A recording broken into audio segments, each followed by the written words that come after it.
Morning friends, मैं नुपुर तेजस्वी आप सभी का स्वागत करती हूँ हमारे शो डेली डोज पर। आज हम 17 मई के करंट अफेयर्स पर डिस्कस करेंगे। आज की करंट अफेयर्स के पीडीएफ आप डिस्क्रिप्शन पर दिए गए लिंक से डाउनलोड कर सकते हैं और डेली करंट अफेयर्स के पीडीएफ के लिए हम हमारे टेलीग्राम चैनल डेली डोज को ज्वाइन कीजिए। ठीक है, चलिए 17 मई के करंट अफेयर्स पर डिस्कस करते हैं। इससे पहले हम इंपॉर्टेंस डे रिवाइज कर लेते हैं। तो इंपॉर्टेंस डे में 1 मई को अंतर्राष्ट्रीय मजदूर दिवस मनाया गया, साथ ही महाराष्ट्र और गुजरात की स्थापना दिवस भी मनाया गया। 2 मई को वर्ल्ड ट्यूना डे मनाया गया, 3 मई को वर्ल्ड प्रेस फ्रीडम डे मनाया गया और 4 मई को इंटरनेशनल फायर फाइटिंग डे मनाई गई। 5 मई को मिडवाइफ का अंतर्राष्ट्रीय दिवस, वर्ल्ड हैंड हाइजीन डे और वर्ल्ड अस्थमा डे 5 मई को मनाएगी। ठीक है, और 7 मई को विश्व एथलेटिक्स दिवस, 8 मई को विश्व रेड क्रॉस दिवस और विश्व थैलेसीमिया दिवस 8 मई को मनाएगी। 9 मई को विश्व प्रवासी पक्षी दिवस, विश्व मातृ दिवस 10 मई को मनाएगा और 11 मई को राष्ट्रीय प्रौद्योगिकी दिवस मनाएगी। 12 मई को अंतर्राष्ट्रीय नर्स दिवस मनाएगा और 15 मई को अंतर्राष्ट्रीय परिवार दिवस मनाएगा। परिवार में विकास इसकी थीम रखी गई थी। ठीक है, चलिए शुरू करते हैं। पहला क्वेश्चन हमारा, international day of living together in piece कब मनाया जाता है?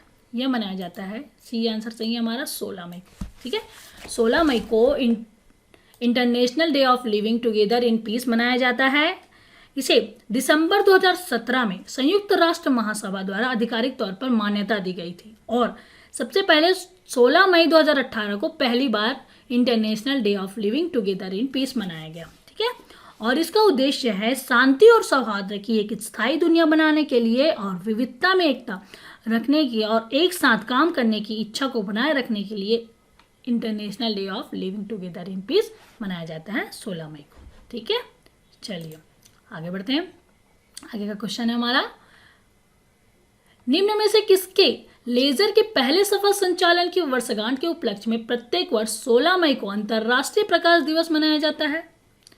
अंतर्राष्ट्रीय प्रकाश दिवस मनाया जाता है थियोडोर मेमन के लेजर के पहले सफल संचालन के वर्षगांठ के उपलक्ष्य में 16 मई को अंतर्राष्ट्रीय प्रकाश दिवस मनाया जाता है। ठीक है, और इस दिन को विज्ञान, संस्कृति, शिक्षा और चिकित्सा, संचार और ऊर्जा के रूप में विविध क्षेत्रों में प्रकाश की भूमिका को सराहने के लिए मनाया जाता है। ठीक है, और इसे यूनेस्को के अंतर्राष्ट्रीय बुनियादी विज्ञान कार्यक्रम के द्वारा मनाया जाता है और इसके साथ ही यूनेस्को का हेडक्वार्टर है पेरिस, फ्रांस में। हेड है ऑन्ड्रे ऑचोलॉजी। ठीक है, अंतर्राष्ट्रीय प्रकाश दिवस मनाया जाता है 16 मई को और थियोडोर मेमन ने लेजर के पहले सफल संचालन की वर्षगांठ के अवसर पर मनाया जाता है अंतर्राष्ट्रीय प्रकाश दिवस। किसके द्वारा मनाया जाता है? यूनेस्को के अंतर्राष्ट्रीय बुनियादी विज्ञान कार्यक्रम के द्वारा। ठीक है, चलिए आगे बढ़ते हैं।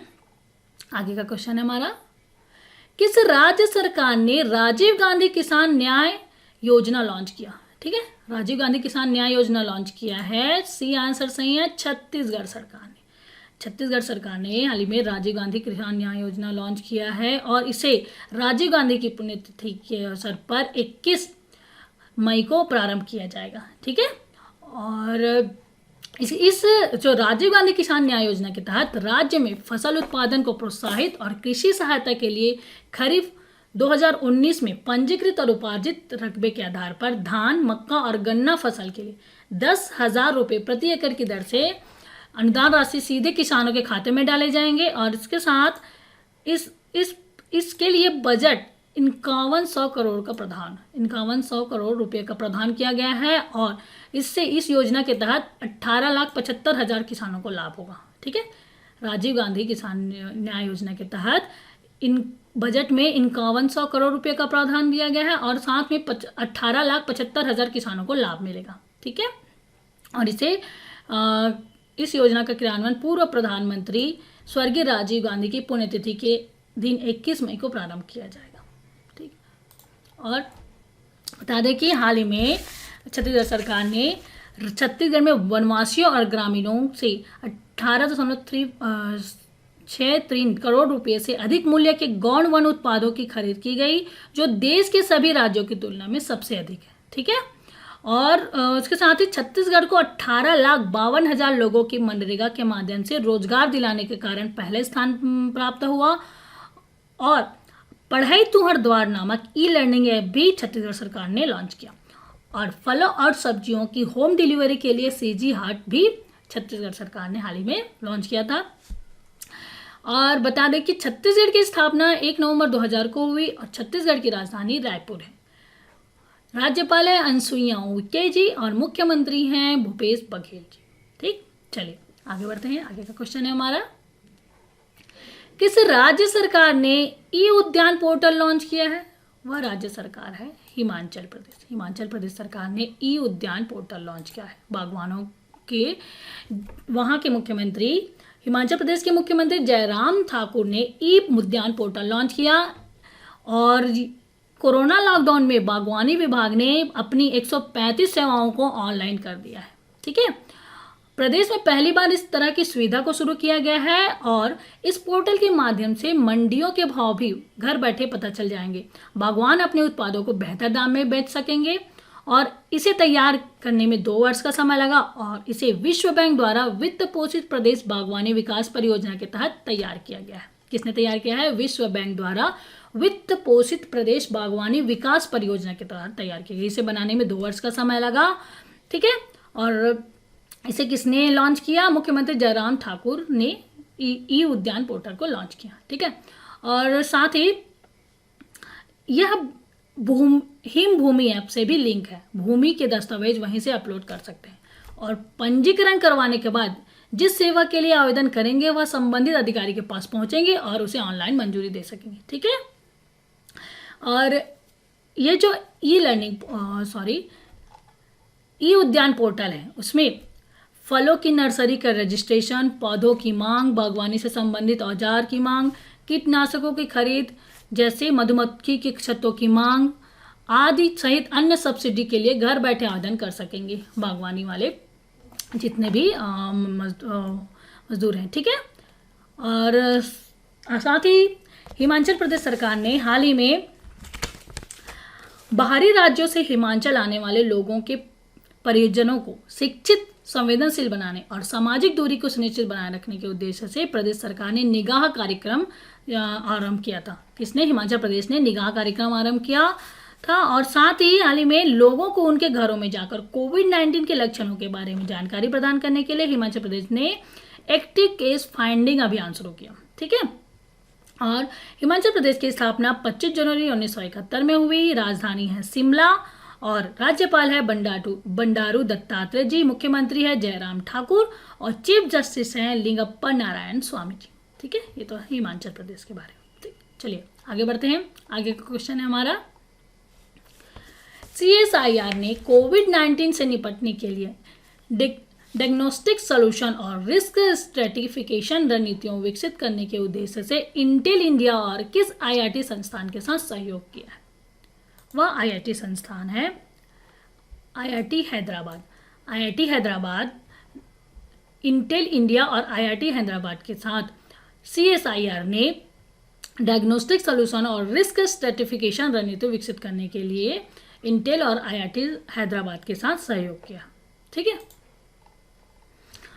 और बता दें कि इस पहल में IIT हैदराबाद जोखिम स्तरीकरण एल्गोरिदम विकसित करेगा जो महामारी का मुकाबला करने के लिए दीर्घकालिक तैयारी के लिए दवा और टीके की खोज में मदद करेगा। ठीक है, दवा और टीके की खोज में मदद करेगा IIT हैदराबाद। और इंटेल इंडिया एक एंड टू एंड सिस्टम विकसित कर रहा है जिसमें नई application, testing device, data collection, data exchange, SDK और AI मॉडल हब प्लेटफॉर्म शामिल है। ठीक है, इसके साथ ही CSIR की सहायक प्रयोगशालाएं जैसे CSIR, IGIB आदि विभिन्न अन्य अस्पतालों और डायग्नोस्टिक श्रृंखलाओं के साथ मिलकर विस्तृत डायग्नोस करेंगी। ठीक है, IIT हैदराबाद दवा और टीके की खोज में मदद करेगा। इंटेल इंडिया नई AI मॉडल हब प्लेटफॉर्म शामिल करेगा। ठीक है, और इसके साथ ही CSIR अस्पतालों और अनेक प्रयोगशालाओं और अस्पतालों की डायग्नोस्टिक श्रृंखलाओं के साथ मिलकर डायग्नोसिस करेंगे। ठीक है, और बता दें कि जो CSIR के प्रेसिडेंट है PM Narendra Modi ji, vice president है डॉक्टर हर्षवर्धन। ठीक है, और डायरेक्टर जनरल है शेखर मुंडे जी। ठीक है, और इंटेल इंडिया की कंट्री हेड ऑफ और data platform group Intel corporation के उपाध्यक्ष हैं निवृत्ति राय। ठीक, चलिए आगे बढ़ते हैं। भारतीय राष्ट्रीय इंजीनियरिंग अकादमी युवा उद्यमी पुरस्कार 2020 के लिए उम्मीदवारों से नामांकन आमंत्रित किए हैं। पुरस्कार में कितने लाख रुपए की नकद राशि दी जाएगी? ठीक है, वाह, इसका आंसर है डी आंसर सही है। 20 लाख रुपए की नगद राशि दी जाएगी भारतीय राष्ट्रीय इंजीनियरिंग अकादमी युवा उद्यमी पुरस्कार 2020 के लिए। ठीक है, ठीक है, उसमें 2 लाख रुपए के राशि प्रदान किया जाएगा। साथ ही एक प्रशस्ति पत्र और पुरस्कार में चयनित व्यक्ति उम्मीदवार को एक प्रशस्ति पत्र और 2 लाख रुपए की नगद राशि दी जाएगी। इसमें इस पुरस्कार के लिए उम्मीदवारों को सम्मिलित रूप से भी दिया जाएगा, लेकिन 3 से अधिक उम्मीदवार नहीं होने चाहिए। ठीक है, ये जो पुरस्कार है साल में 2 व्यक्तियों को दिया जाता है और पुरस्कार की शुरुआत युवा इंजीनियरिंग को नवाचार उद्यमशीलता के लिए प्रोत्साहित करने और उन्हें पहचान दिलाने के उद्देश्य से दिया जाता है। ठीक है, और ये जो पुरस्कार है वह भारतीय होना चाहिए, उसे ही दिया जाएगा, और वह भारतीय जो 1 जनवरी 2020 को 45 वर्ष से उसकी अधिक उम्र नहीं हो, उन्हें यह पुरस्कार दिया जाता है। ठीक है, भारतीय विज्ञान एवं प्रौद्योगिकी विभाग की स्वायत्त संस्था भारतीय राष्ट्रीय इंजीनियरिंग अकादमी गुड़गांव ने INUI उद्यमी पुरस्कार 2020 के लिए नामांकन आमंत्रित किया। ठीक है, इसमें पुरस्कार राशि 2 लाख की नगद राशि दी जाएगी। ठीक, चलिए आगे बढ़ते हैं। आगे का क्वेश्चन है हमारा, 16 मई को किस राज्य की स्थापना दिवस मनाया गया? ठीक है, 16 मई को सिक्किम के राज्य की स्थापना दिवस मनाया गया, और साथ ही सिक्किम जो कि 16 मई 1975 में सिक्किम हमारा भारत का 22वां राज्य बना और इसकी राजधानी है गंगटोक। गंगटोक इसकी राजधानी है सिक्किम की, और पूर्वोत्तर का राज्य सिक्किम अपना 45वां स्थापना दिवस मनाया। ठीक है, सिक्किम ने 16 मई को अपना 45वां स्थापना दिवस मनाया और सिक्किम के नया राज्य बना, हमारा भारत का 22वां नया राज्य बना 1975 में। ठीक है, इसकी राजधानी है गंगटोक। साथ ही बता दें कि इसके राज्यपाल हैं गंगा प्रसाद जी, मुख्यमंत्री है प्रेम सिंह तमंग, और चीफ जस्टिस हैं मीनाक्षी मदन राय। ठीक है, चीफ जस्टिस हैं जस्टिस मीनाक्षी मदन राय। ठीक, चलिए आगे बढ़ते हैं। आगे का क्वेश्चन है हमारा,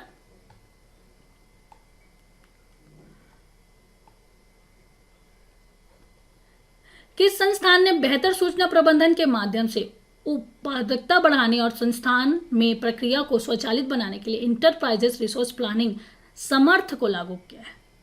वह है NIT कुरुक्षेत्र। ठीक है, NIT कुरुक्षेत्र ने सूचना प्रबंधन के माध्यम से उत्पादकता को बढ़ाने और संस्थान में प्रक्रिया को स्वचालित बनाने के इंटरप्राइजेस रिसोर्स प्लानिंग समर्थ को लागू किया है। ठीक है, किसे समर्थ लागू किया है? ठीक है, समर्थ एक ई-गवर्नेंस प्लेटफॉर्म है जो विश्वविद्यालय और उच्च शैक्षणिक संस्थानों के लिए open standard open source architecture automation engine है। ठीक है, समर्थ एक ई-गवर्नेंस प्लेटफॉर्म है और यह open standard open source architecture automation engine है। ठीक, यह मानव संसाधन विकास मंत्रालय के सूचना और संचार प्रौद्योगिकी के माध्यम से शिक्षा पर राष्ट्रीय मिशन के तहत विकसित किया गया है। ठीक है, किसके तहत?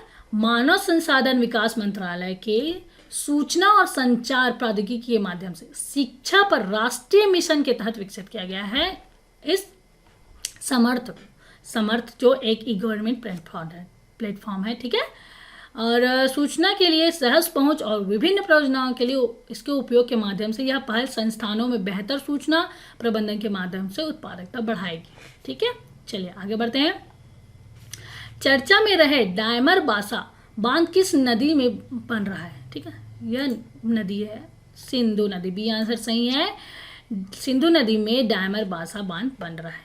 ठीक है, इसका काम चालू है। यह बांध निर्माण में प्रारंभिक चरणों में है और यह सिंधु नदी पर खैबर पख्तूनख्वा के कोहिस्तान जिले और गिलगित बल्तिस्तान के डायमर जिले में स्थित है। ठीक है, बांध बासा नामक स्थान पर स्थित है, इसलिए यह गिलगित बल्तिस्तान के डायमर जिले में स्थित है और बांध बासा नामक स्थान पर बन रहा है, तो इसलिए इस बांध का नाम डायमर बासा बांध रखा गया है। ठीक है, यह सिंधु नदी के पर बन रहा है और इसकी आधारशिला 1998 में पाकिस्तान के तत्कालीन प्रधानमंत्री ने रखी थी। ठीक है, जो यह बांध अब निर्माण में प्रारंभिक चरणों में है। ठीक, डायमर बासा बांध जो सिंधु नदी के बन रही है। ठीक, चलिए आगे बढ़ते हैं। आगे का क्वेश्चन है हमारा, हाल ही में भारतीय वैज्ञानिकों ने किन मिश्र धातुओं के संयोजन से मनुष्य में प्रत्यारोपण हेतु किस बायोडिग्रेडेबल मेटल का विकास किया है? वह मिश्र धातु है लौह और मैग्नीज। ठीक है, लौह और मैग्नीज को भारतीय वैज्ञानिकों ने मिश्र धातु एक लौह और मैग्नीज को संयोजन से मनुष्य में प्रत्यारोपण हेतु बायोडिग्रेडेबल मेटल का विकास किया। ठीक है, विज्ञान एवं प्रौद्योगिकी विभाग के तहत स्वायत्त संस्थानों चूर्णित धातु कर्म एवं नई सामग्री यानी powder metallurgy and new material के लिए अंतर्राष्ट्रीय उन्नत शोध केंद्र और Shri Chitra Tirunal institute of medical science Thiruvananthapuram ने वैज्ञानिकों ने संयुक्त रूप से मानव शरीर में इस्तेमाल होने वाले स्वाभाविक रूप से सड़नशील धातु का इम्प्लांट बनाने के लिए लौह और मैग्नीज से युक्त एक उन्नत मिश्र धातु बनाया है। किसने बनाया है इसे? अंतर्राष्ट्रीय शोध उन्नत केंद्र और Shri Chitra Tirunal institute of medical sciences Thiruvananthapuram के वैज्ञानिकों ने। ठीक है, क्या बनाया है? स्वाभाविक रूप से सड़नशील धातु का बनाया लौह और मैग्नीज युक्त उन्नत मिश्र धातु बनाया। ठीक है, चलिए आगे बढ़ते हैं। आगे का क्वेश्चन है हमारा, किस संस्थान के वैज्ञानिकों ने कोविड-19 का मुकाबला करने के लिए मोबाइल इंडोर डिसइंफेक्शन स्प्रेयर विकसित किया है? ठीक है, उसका नाम है, ए आंसर सही है हमारा, CSIR केंद्रीय मैकेनिकल इंजीनियरिंग अनुसंधान संस्थान दुर्गापुर ने के वैज्ञानिकों ने कोविड-19 का मुकाबला करने के लिए मोबाइल इंडोर डिसइंफेक्शन स्प्रेयर विकसित किया बनाया है। ठीक है, दुर्गापुर के वैज्ञानिकों ने, और 2 मोबाइल इंडोर डिसइंफेक्शन स्प्रेयर इकाइयों का विकास किया है। इन इकाइयों का उपयोग पैथोजेनिक माइक्रो ऑर्गेनिक की सफाई एवं डिसइंफेक्ट करने के लिए किया जाता है, और साथ ही बैटरी पावर डिसइंफेक्टर स्प्रेयर और pneumatically operated mobile indoor disinfection नामक इन दोनों इकाइयों का नाम का उपयोग table, door knob, light switch, counter top, handle, desk, phone, keyboard, sink and cardboard जैसे अक्सर छुए जाने वाली सतहों की सफाई एवं डिसइंफेक्ट करने के लिए किया जा सकता है। ठीक है, केंद्रीय CSIR केंद्रीय मैकेनिकल इंजीनियरिंग अनुसंधान संस्थान ने बैटरी पावर्ड डिसइंफेक्ट स्प्रेयर और pneumatically operated mobile indoor disinfection नामक 2 इकाई बनाई। ठीक है, जो अक्सर छुए जाने वाली सतहों पर सफाई और डिसइंफेक्ट करने का काम करेगी। ठीक है, चलिए आगे बढ़ते हैं। आगे का क्वेश्चन है हमारा, सरकार ने डिफेंस मैन्युफैक्चरिंग में ऑटोमेटिक रूट्स के जरिए FDI की सीमा बढ़ाकर कितने फीसदी कर दी है? FDI की सीमा बढ़ाकर 74% कर दी है। ठीक है, सरकार ने डिफेंस मैन्युफैक्चरिंग में ऑटोमेटिक रूट्स के जरिए FDI की सीमा बढ़ाकर 74% कर दी है। और जो FDI क्या है? फॉरेन डायरेक्ट इन्वेस्टमेंट है, यानी प्रत्यक्ष विदेशी निवेश है।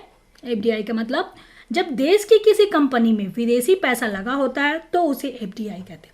ठीक है, और इस FDI की सीमा बढ़ाकर सरकार ने 74% कर दी। ठीक, चलिए आगे बढ़ते हैं। आगे का क्वेश्चन है हमारा, मनीग्राम भुगतान प्रणाली ने direct to bank account credit विकल्प पेश करने के लिए किस बैंक के साथ साझेदारी की है? उस बैंक का नाम है फेडरल बैंक। फेडरल बैंक के साथ मनीग्राम भुगतान प्रणाली ने direct to bank account credit विकल्प में फेडरल बैंक के साथ साझेदारी की है। इसके तहत इस माध्यम से लाखों लोग अपने घरों से निकले बिना सीधे अपने बैंक खातों में जमा प्राप्त कर सकते हैं। ठीक है, और जो मनीग्राम का हेडक्वार्टर है डलास टेक्सास संयुक्त राज्य अमेरिका, इसकी स्थापना 1940 में हुई थी और CEO है W अलेक्जेंडर होम। ठीक है, फेडरल बैंक का मुख्यालय है अलवा कोच्चि में और CEO है श्याम श्रीनिवास जी। ठीक, चलिए आगे बढ़ते हैं। आगे का क्वेश्चन है हमारा, विश्व बैंक ने पश्चिम बंगाल के दामोदर घाटी कमान क्षेत्र में सिंचाई सेवाओं और बाढ़ प्रबंधन में सुधार के लिए कितने मिलियन डॉलर ऋण दिया है? वह है, बी आंसर सही है, 145 मिलियन डॉलर। 145 मिलियन डॉलर दिया है विश्व बैंक ने पश्चिम बंगाल के दामोदर घाटी कमान क्षेत्र में सिंचाई और सेवा बाढ़ प्रबंधन में सुधार करने के लिए 145 मिलियन डॉलर दिया है। ठीक है, किसने? विश्व बैंक ने। किसे? पश्चिम बंगाल के दामोदर घाटी कमान क्षेत्र में, ठीक है। और इस परियोजना से 39,39,064 हेक्टेयर क्षेत्र में पश्चिम बंगाल के 5 जिलों में लगभग 2.7 मिलियन किसानों को इस सेवा का लाभ मिलेगा। और इस समझौते पर भारत सरकार की ओर से वित्त मंत्रालय के आर्थिक मामलों के विभाग के अतिरिक्त सचिव श्री समीर कुमार खरे, पश्चिम बंगाल सरकार की ओर से प्रधान रेजिडेंट आयुक्त श्री कृष्णा गुप्ता और विश्व बैंक की ओर से भारत के कंट्री डायरेक्टर श्री जुनैद अहमद के हस्ताक्षर होंगे। किसके? श्री समीर कुमार खरे, श्री कृष्णा गुप्ता और श्री जुनैद अहमद के हस्ताक्षर इस समझौते पर होगा, ठीक है। इसके साथ ही बता दें कि भारत सरकार ने, पश्चिम बंगाल सरकार और एशियन इंफ्रास्ट्रक्चर इन्वेस्टमेंट बैंक ने पश्चिम बंगाल के दामोदर वैली कमांड एरिया में सिंचाई सेवा और बाढ़ प्रबंधन में सुधार के लिए 145 मिलियन अमेरिकी डॉलर के प्रोजेक्ट के लिए एक ऋण समझौते पर हस्ताक्षर किया था, ठीक है। साथ ही स्वास्थ्य संबंधी तैयारियों को बेहतर बनाने के लिए भारत को एशियन इंफ्रास्ट्रक्चर इन्वेस्टमेंट बैंक ने 500 मिलियन डॉलर की परियोजना पर हस्ताक्षर किए थे। और ब्रिक्स देशों ने न्यू डेवलपमेंट बैंक में कोरोना महामारी से लड़ने के लिए भारत को 1 अरब डॉलर की आपातकालीन सहायता कर्ज राशि दी है, ठीक है। और हाल ही में विश्व बैंक ने 1 मिलियन डॉलर के सामाजिक सुरक्षा पैकेज की भी घोषणा की थी, ठीक है। ये तो था एक्स्ट्रा इन्फॉर्मेशन जो इन्हें हमें इंडिया को किस किस बैंक के द्वारा दिया गया है, कितने डॉलर। और इसके साथ ही बता दें कि विश्व बैंक इनमें 2 संस्थान शामिल है, international bank for reconstruction and development और इंटरनेशनल डेवलपमेंट एसोसिएशन विश्व बैंक के अंतर्गत। और विश्व बैंक की मुख्यालय है वॉशिंगटन डीसी, संयुक्त राज्य अमेरिका, और प्रेसिडेंट है डेविस मालपास। इसके सदस्य हैं 189 देश हैं, ठीक है। और इसका उद्देश्य है, विश्व बैंक का उद्देश्य है आर्थिक विकास, ठीक। चलिए आगे बढ़ते हैं नियुक्ति की तरफ। हमारा लास्ट क्वेश्चन है, जम्मू और कश्मीर बैंक के नए प्रबंध निदेशक के नियुक्त किया गया है, उनका नाम है जुबैर इकबाल, ठीक है। जुबैर इकबाल को जम्मू और कश्मीर बैंक के नए एमडी के रूप में नियुक्त किया गया है, ठीक है। ये है जुबैर इकबाल, जो कि एचडीएफसी बैंक के वरिष्ठ उपाध्यक्ष, और जुबैर इकबाल को जम्मू और कश्मीर बैंक के नए एमडी के रूप में नियुक्त किया है। साथ ही बता दें कि जो जुबैर इकबाल 3 साल के कार्यकाल के लिए नियुक्त किया गया है, और आर.के. चिब्बर को, जो वर्तमान में जे.एंड.के. बैंक के एमडी और अध्यक्ष हैं, को 3 साल की अवधि के लिए अध्यक्ष के रूप में फिर से नियुक्त किया गया है, ठीक है। दोनों को जम्मू कश्मीर बैंक बोर्ड ने सरकार के निदेशक और नामित के रूप में नियुक्त किया गया है, ठीक। ये है जुबैर इकबाल, जिनको जम्मू और कश्मीर प्रशासन ने शुक्रवार को अपने एमडी के रूप में नियुक्त किया, ठीक है। जम्मू एंड कश्मीर बैंक का हेडक्वार्टर है श्रीनगर, सीईओ है आर.के. चिब्बर जी, और ऑनर है government of Jammu and Kashmir, ठीक है। उसकी टैग लाइन है सर्विंग टू एम्पावर, ठीक है। इसके साथ ही मई माह की कुछ नियुक्तियां हैं, जिसकी डिटेल्स आप हमारे पीडीएफ से कलेक्ट कर सकते हैं, ठीक है दोस्तों। चलिए आज ये तो था आज का हमारा 17 मई के करंट अफेयर्स। आप चलिए रिवीजन कर लेते हैं 16 मई के करंट अफेयर्स का रिवीजन कर लेते हैं। इसमें पहला क्वेश्चन है, रक्षा मंत्री राजनाथ सिंह ने वीडियो कॉन्फ्रेंस के जरिए गोवा में भारतीय तटरक्षक के किस पोत का जलावरण किया? उसका नाम है सचेत, ठीक है। रक्षा मंत्री श्री राजनाथ सिंह ने वीडियो कॉन्फ्रेंस के जरिए गोवा में सचेत नामक एक पोत का जलावरण किया।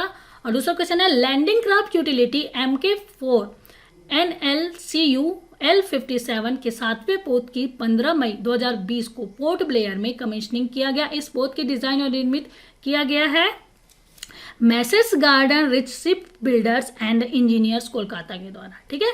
किस राज्य सरकार ने ऑनलाइन स्वरोजगार संगम कार्यक्रम की शुरुआत की? वह राज्य सरकार है उत्तर प्रदेश। किस संस्थान ने हल्का कार्बन फोम बनाया जो लेड बैटरी की जगह ले सकता है? वह संस्थान है council of scientific and industrial research, CSIR, ठीक है। और किस संस्थान ने कोविड-19 के खिलाफ लड़ाई के लिए अभिनव 3D उत्पादों का डिजाइन किया है? वह है national institute of pharmaceutical education and research, Guwahati ने मुख्य यह किया है, ठीक है। उसके साथ ही किस राज्य के मुख्यमंत्री ने राज्य के 10 लाख मक्का किसानों को 500 करोड़ रुपए का वित्तीय पैकेज देने की घोषणा की है? वह कर्नाटक राज्य सरकार। ठीक है, और इसके साथ ही भारत सरकार द्वारा जनजातीय युवाओं को डिजिटल स्किल विकास हेतु किस सोशल प्लेटफॉर्म के साथ गोइंग ऑनलाइन एज लीडर कार्यक्रम की शुरुआत की है? वो है फेसबुक के साथ मिलकर। ठीक है, एशियन इंफ्रास्ट्रक्चर इन्वेस्टमेंट बैंक ने पश्चिम बंगाल में सिंचाई सेवाओं और बाढ़ प्रबंधन को बेहतर बनाने के लिए कितने मिलियन का ऋण देने की मंजूरी दी है? 145 मिलियन डॉलर की। ठीक है, विश्व व्यापार संगठन के अध्यक्ष का नाम क्या है जिन्होंने अपना कार्यकाल समाप्त होने इसके 1 वर्ष पहले ही त्याग पत्र देने का फैसला किया? उनका नाम है रॉबर्ट इजेवाडो। ठीक है, और मुख्य फसलों के उत्पादन के तीसरे अग्रिम अनुमान जारी किया, इसके अनुसार देश में कुल खाद्यान्न उत्पादन कितने मिलियन तक होने का अनुमान है? 295.67 मिलियन टन होने का अनुमान लगाया है मुख्य फसलों के तीसरे अग्रिम अनुमान में। ठीक है, और प्रधानमंत्री मत्स्य उत्पादन योजना के तहत समुद्री और अंतर्देशीय मत्स्य पालन के विकास के लिए कितने करोड़ के कोष की घोषणा की गई है? 20,000 करोड़ के कोष की घोषणा की गई। ठीक है, और घरेलू रक्षा और अंतरिक्ष प्रौद्योगिकी के विनिर्माण को बढ़ावा देने के लिए रक्षा मंत्री ने अत्याधुनिक परीक्षण और संरचना का निर्माण करने के लिए कितने करोड़ रुपए की परिव्यय के साथ डिफेंस टेस्टिंग इंफ्रास्ट्रक्चर को शुरू करने की मंजूरी दी है? 400 करोड़ रुपए की। ठीक है, और realty developer Mahindra life space developers ने 1 जुलाई में किसी कंपनी के एमडी और सीईओ के रूप में नियुक्त किया है? उनका नाम है अरविंद सुब्रमण्यम। अरविंद सुब्रमण्यम को realty developers Mahindra life space developers में 1 जुलाई को एमडी और सीईओ के रूप में नियुक्त किया गया। ठीक, और लास्ट क्वेश्चन है, हाल ही में किस देश ने सोशल डिस्टेंसिंग सुनिश्चित करने के लिए आई फील यू ब्रेसलेट विकसित किया है? वह इटली ने सोशल डिस्टेंसिंग सुनिश्चित करने के लिए आई फील यू ब्रेसलेट बनाया है। ठीक है, तो दोस्तों ये तो था 16 मई के करंट अफेयर्स का रीजन। तो आज हमने एक 17 मई के करंट अफेयर्स पर डिस्कस किया। तो दोस्तों आज का वीडियो कैसा लगा प्लीज़ हमें कमेंट करके बताइए और लाइक करना ना भूलें। और अभी तक आपने हमारे चैनल को सब्सक्राइब नहीं किया है तो प्लीज़ सब्सक्राइब कीजिए और ज़्यादा से ज़्यादा अपने दोस्तों को शेयर कीजिए। तो कल फिर मिलते हैं नए वीडियो के साथ, तब तक के लिए good day, goodbye, thank you.